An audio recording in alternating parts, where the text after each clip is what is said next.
السلام عليكم ورحمة الله وبركاته.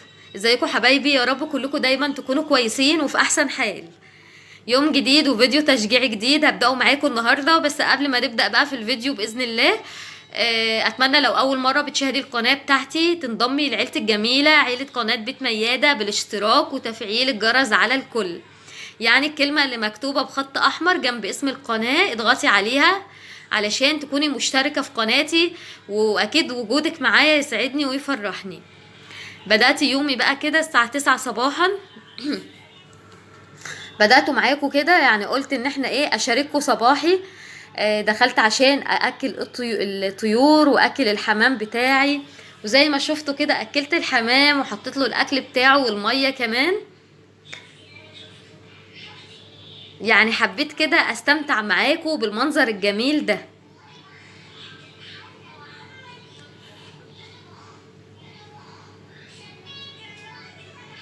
ده الحمام يا بنات كده، وبسم الله ما شاء الله. يعني زي ما بقول لكم كل مره انا برتاح نفسيا لما بشوف الحمام، بحبه جدا. و دي كلها سلالات على فكره، سلالات غاليه جدا. يعني ما هوش حمام بلدي، لا. حمام زاجل وانواع كتيره خالص من الحمام. يعني هي سلالات مختلفه بصراحه. دي شجره الرمان. طبعا يعني كلكم عارفين ان اليومين دولت بقى بيبدأ ان هو يبشر كده في الشجر. بيبدأ بزهرة وبعد كده بيتحول لرمانة جميلة بتبدأ تكبر مع الوقت. محدش يركز خالص مع مروان. بعد ما خلصت اكل الطيور بقى واكل الحمام، طلعت على الهدوم اللي انا كنت منشراها قبلها بيوم. قلت بقى لمها واقعد اطبقها كده، يعني اديني بتسلى الصبح كده واخلص كل اللي ورايا. ما هو احنا مش اللي احنا بنعمله في يومنا الاكل بس، لا، ده في حاجات تانية كتير خالص في يومنا بنعملها. كمان روتينات التنظيف، ما عدتش بعمل معاكم روتينات تنظيف خالص، بس اكيد يعني انا بعمل تنظيف يوميا في بيتي، دي حاجة اكيد. الله المستعان. دخلت كده بقى على تطبيق الهدوم. يعني انا بكره ان انا الم الهدوم واسيبها من غير ما تتطبق. يعني انا لو عملت كده فعلا بكسل عن تطبيقها فترة طويلة خالص. يعني ما لميتهاش كده من على الحبل وبقعد اطبقها، مش بتطبق الا بعدها بكام يوم. فمن الاحسن ان انت تلمي الهدوم بتاعتك وتقعدي عليها على طول تطبقيها وتنظميها في الدولاب.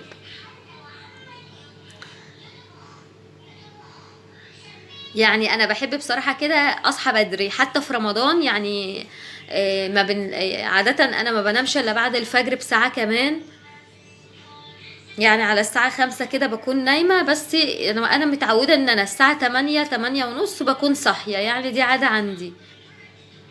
وزي ما بقولكوا في حاجات كتيرة خالص بنعملها في يومنا غير روتين الطبخ. يعني انا دايما ببدأ معاكم تجهيز الفطار على طول.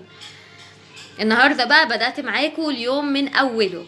اتمنى لو عجبك الفيديو ما تنسنيش باللايك. اجمل دعم منك ليا واجمل هدية منك ليا اللايك. يلا اديني بشجعكم كده. لو عندك هدوم لسه مش متطبقة او مكسلة عليها بقالك فترة، اقعدي بقى وطبقيها ورجعات الدولاب بتاعك كده. يعني اهو ده من ترويق الشقة.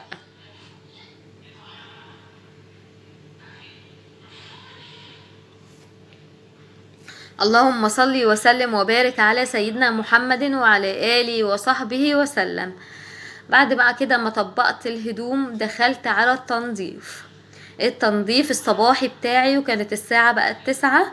اول حاجة بعملها في تنظيف شقتي يا بنات، وده مش يوميا بصراحة، مش يوميا، يعني كده اسبوعي انا بعمل الحركة دي بالزعافة كده.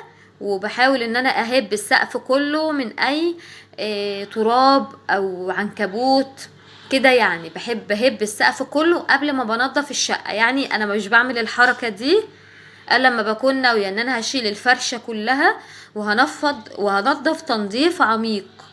لان الزعافة دي بتنزل اتربة على الارض، فلازم ان انتي هتكنسي هتمسحي الارضية كمان، ويكون السجاد متشال وكده. يعني بالفعل انا كنت شايله فرشه الارضيه كلها وكنست الشقه كلها، بس ما نزلتها لكمش في الفيديو علشان ما طولش عليكم الفيديو وتزهقوا وتملوا.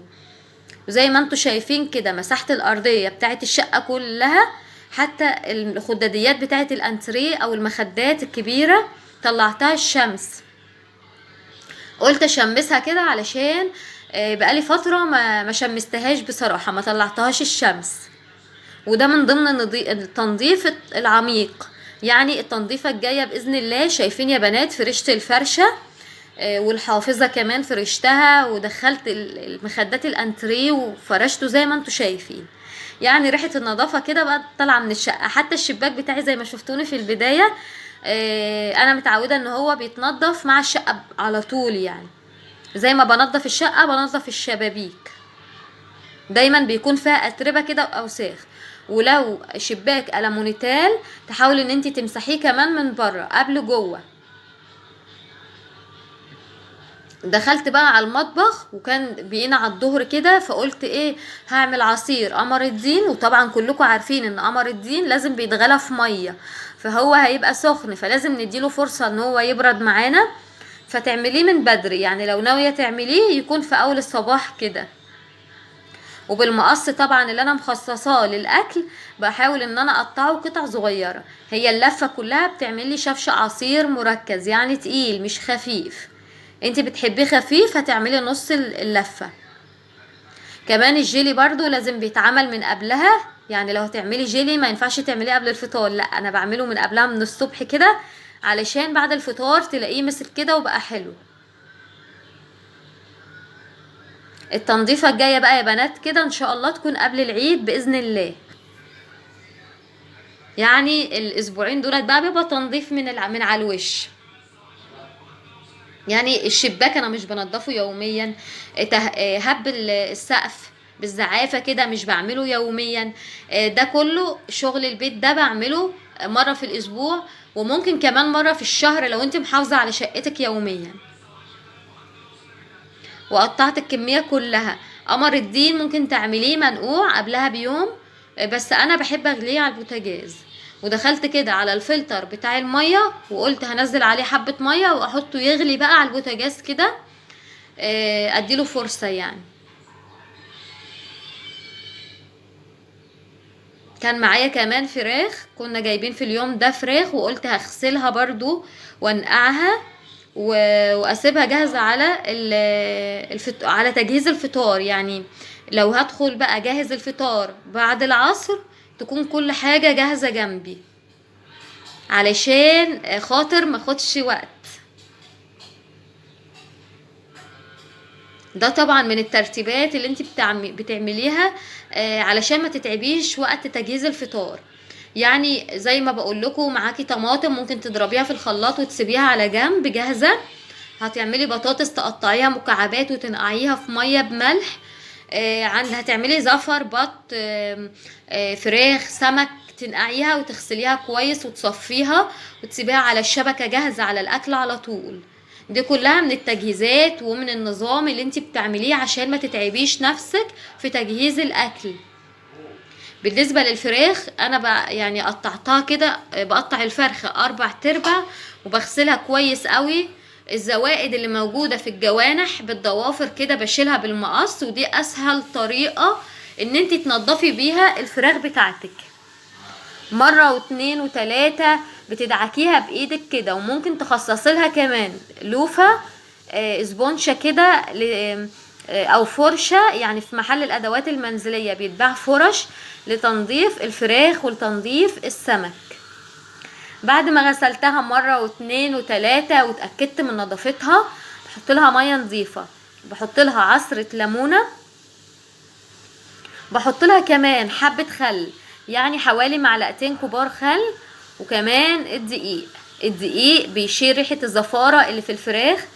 يعني من الحاجات من الدقيق من الحاجات اللي ممكن تضيفيها للزفر بتاعك بط فراخ، وبيقضي على اي زفارة موجودة. وده طبعا بيفرق معاكي في طعم الشوربة. وبايديا كده وبحاول اوزع الدقيق في المية كلها مع دعك الفراخ بالدقيق والليمون والخل وخلاص. وبسيبه كده نص ساعة منقوع النقعة دي عشان خاطر تنزل بقى اي دم فيها يعني كده ويعقمها. جيت بقى كده على قمر الدين، كان خلاص جهز معايا. هضربه في الخلاط وهجهزه على الشرب، يعني اضربه واحط له سكر وكل حاجه، واسيبه على رف التلاجة يبرد، على اساس ان انت لما تيجي تطلعيه وقت الفطار تلاقيه ساقع معاكي وجميل كده، يعني خد وقته في التلاجة. ممكن كمان تضيفي له مكعبات من التلج، والمكعبات دي دايما انا بعملها مكعبات التلج العاديه خالص. وكل ما بيتجمد معاكي يعني كل ما قالب بيتجمد معاكي، بتجيبي كيس من اكياس الفريزر وبتفضيه في اكياس الفريزر، بتجمعي كيس كامل وبتربطيه وبتحطيه في الفريزر بتاعك، وقت الاحتياج بتطلعي منه مكعبات تلج جاهزه كده ونقيه وجميله. بالنسبه للشفشق ده بيلف كده زي نشافه الخضار بالظبط، علشان خاطر لو عامله عصير زي مثلا عصير الفراوله، وكلكم عارفين ان عصير الفراوله بيجيله وقت كده لو سبتيه في الشفشق او في الدوره بيتجمع كده لفوق، بيرسل فوق وبيبقى فيه ميه من تحت، فدي وقت الشرب كده بتلفيه لفه بيخلط العصير كله.